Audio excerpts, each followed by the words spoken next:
Hey guys, welcome to my channel, Run Free and Strong. I'm Reito. I'm finishing my taper for the 7 Trails 100 mile ultramarathon on Friday, April 23rd. Getting my gear ready, packing my bags, packing a car, ready to drive from Connecticut down to Virginia, about 10-hour drive. In this video, I thought I would share with you what my race kit for the 7 Trails 100 looks like. I'd like to walk through the race kit, and before we dive in, I will provide a little bit of background and context about the 7 Trails 100. There are quite a few race considerations that have an impact on how I put together the race kit and how I will use it during a race. What I'm about to share with you is based on my race, my own experience, and my own personal preference, but I think it'll be useful for you to kind of see the thought process behind how the kit was put together, and obviously you can adapt for your own needs. So let's review the race highlights. The 7 Trails Ultramarathon is on April 23rd, 2021 in Damascus, Virginia, and it's a 100-mile ultramarathon. The start time is 5 a.m. on Friday morning in Damascus with a cutoff time of 36 hours. The course is laid out on the Virginia Creeper Trail, which is a groomed railed trail, and it consists of 13 out and back loops from Damascus towards Abingdon and back. Each of the 13 loops is 7.7 miles, and the 100 miles has a total vertical gain of 7,600 feet. It is a very runnable, non-technical course. There is a fully stocked aid station in Damascus, Virginia, and drop bags can be deposited at the aid station as well. So every loop, I'll have access to the aid station as well as my own drop bags. The race does allow runners to have a crew and pacers. I choose to run as self-supported, so I will not have a crew nor a pacer. The weather forecast starts out looking good, but then deteriorating overnight.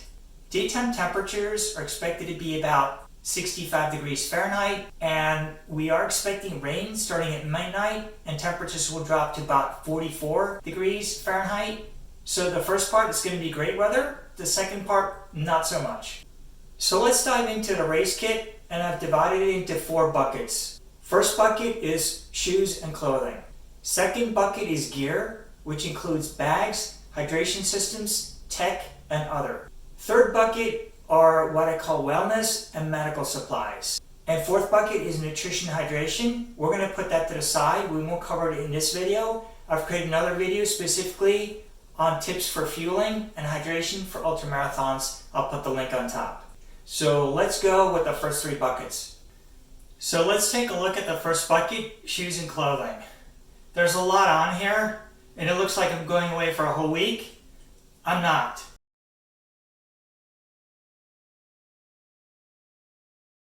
So starting with the shoes, I mentioned it's a groomed trail. I plan to run in my Hoka Clifton 7 road shoes that have a pretty good outsole. My backup are the Hoka Torn 2s, which are super light, very comfortable trail shoes. And if and when it rains, I may switch over to the Hoka Challenger ATO6 Gore-Tex, which are waterproof shoes. So you can see very quickly why 3 pair of shoes. Let's start with the top. So I have here a pile of both short sleeve as well as long sleeve running shirts. And I plan to change these, probably not every loop, but maybe every 2 or 3 loops. So during the day when it's warm, short sleeve, and at night when it's cool or cold, long sleeve. In this pile I have jackets and fleeces, again mostly for night, and I have a waterproof jacket when it rains for the night as well. In this pile I have trail running shorts, my favorite Labora shorts. I have multiple pairs again so I can change them, and for nighttime I have a pair of tights. I also have my favorite trail running socks, the Stance Crew 360 socks, and a set of hats and gloves. Of course, underwear, need that as well. And because of COVID protocols, we need to have a buff, both at the start as well as inside the aid station zones. Let's talk about bucket number 2, gear, which includes bags, hydration systems, tech gear, and other.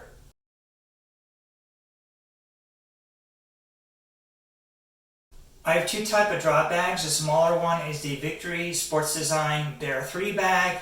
It's a relatively small bag. It's not waterproof. If it rains, I put it inside a kitchen garbage bag to protect it. It's great because it has lots of pockets on both the outside, top, front, as well as the inside compartments. I can remove with Velcro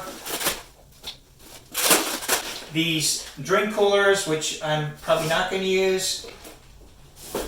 And again, lots and lots of pockets on the inside. Probably can't see it all. As well as a kind of a dirty laundry bag. I use this primarily for my tech gear, as well as my wellness and medical supplies, so I can see everything neatly organized, and when I need to get to it quickly inside the aid station, I don't have to fumble around in a big drop bag. For shoes, clothing, and larger gear, I have these 40-liter Marchway waterproof dry bags. They're used for boating and camping and things like that. They fold over to create a waterproof seal. They have straps on the back, which is very handy, can be worn like a backpack. You know, if I'm parking a little bit away, I throw one of these or two on these on my back or shoulder, so I don't have to carry everything in my hand. So super convenient. Next, let's cover hydration systems. So I have a couple. One is the Nathan Vapor Air 7-liter hydration vest, which is worn and has in the back a 2-liter water bladder, and in the front it has pockets for 600 millimeter soft flasks, one on either side. Has tons of pockets for gels, energy bars, food, gear, camera, phone, you name it. It fits in here. Highly adjustable. And the back has a side pocket, has a top pocket to stuff a jacket, additional clothing in, bungee cords attach things to the outside, and on the bottom, which I find very, very helpful, 2 bungee cord attachments for the trekking poles. I probably won't wear the hydration vest during the day for 2 reasons. One is every 7.7 miles I have access to an aid station and drop bags, and 2 is it's going to be fairly warm during the day, so I prefer not to have something on my back. I will, however, probably use this at night because I might be carrying extra clothing, headlamps, and things like that, and the heat obviously not going to be a factor at night. During the day, I will wear this Ultimate Direction race belt. It is a 2-bottle system that also has a zipper pocket in between the 2 bottle holders, as well as a bungee cord to attach, again, jacket, something like that, and a Velcro strap around the front. There are additional bungee cords on the side for trekking poles, and these same soft flasks that fit in the Nathan Vapor Air vest also fit into the Ultimate Direction race belt. While we're on belts, I have a Nathan hipster belt that is a very stretchable belt with pockets that just fold over all the way around 360 degrees. I use it primarily to carry my GoPro in the front.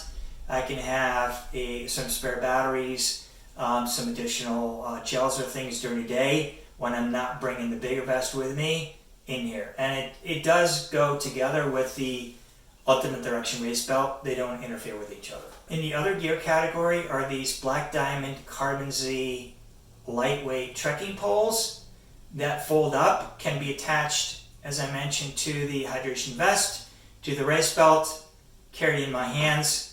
I probably would start using these somewhere halfway in the middle of the race, somewhere around mile 50, based on past experience. So first 50 probably without poles, and then as the going gets tougher, we get into the night, get more tired, I will bring out the poles. These basically are very simple. They snap together.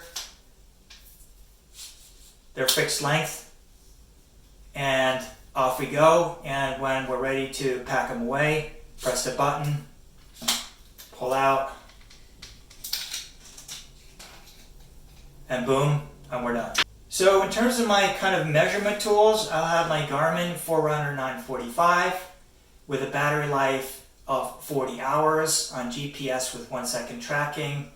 I will bring my Garmin Pro HRM heart rate monitor chest strap. Probably won't wear it, more out of comfort, not an issue. I've run with it 50K training run, but for a 100 miler, probably don't need it and don't want it. And with my Stride foot pod, not sure there's a lot of use given that I'm going to be using a run and walk run strategy. So still going to bring it just in case, but probably won't use it. I mentioned the race starts at 5 a.m. So for the first hour and a half to 2 hours, we're going to be running in the dark. And then at 8 p.m., the sun sets. So running through the night, we'll be running in the dark again. So I imagine probably at least half the distance and time I'll be running in the dark using a headlamp. Phoenix HM50R, super lightweight, highly functional, 500 lumen headlamp with variable lumens, can be adjusted, but super bright with rechargeable batteries. I'll bring it back up just in case. Always good to have a plan B. And I will also have multiple rechargeable batteries that can just carry with me and pop in and out. When I ran my Yeti 100 Virtual, I ran through the night pretty much with this headlamp and 2 batteries. While we're on batteries, I'm going to bring 2 small mobile USB compatible rechargers. These weigh almost nothing. I can carry them on my hand. I can put them in one of my packs or belts, and they do charge, whether it's my Garmin, my headlamps, my phone, whatever. And finally, one of my favorite toys, as you guys know, from creating the videos for you, is my GoPro Hero 8 with a shorty stick that has a built-in tripod. And I'm not going to bring a large fancy selfie stick. Again, I can tuck this into my belt when not in use. I have multiple spare batteries as well as a battery recharger for this, so it should be good to go for the full 100 miles. Not here on the table because I'm using it to film this video is my Google Pixel phone, so obviously I'll have that with me. And some spare water bottles, although the aid stations will have water bottles, I also prefer to have some of mine just in case. And I'll probably bring some other hydration, whether it's Gatorade or Coke. Again, available at the aid station, but you never know. I'll have my own in my drop bag. Next is bucket number 3, which is what I call wellness and medical supplies. And this is the stuff that I wish I knew in my first Yeti 100 Mile Ultra. And there were some lessons learned.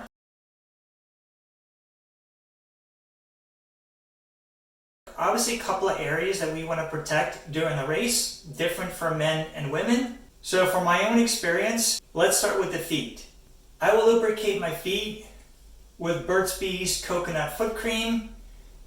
There are a lot of different options here, but it's good to have the feet lubricated.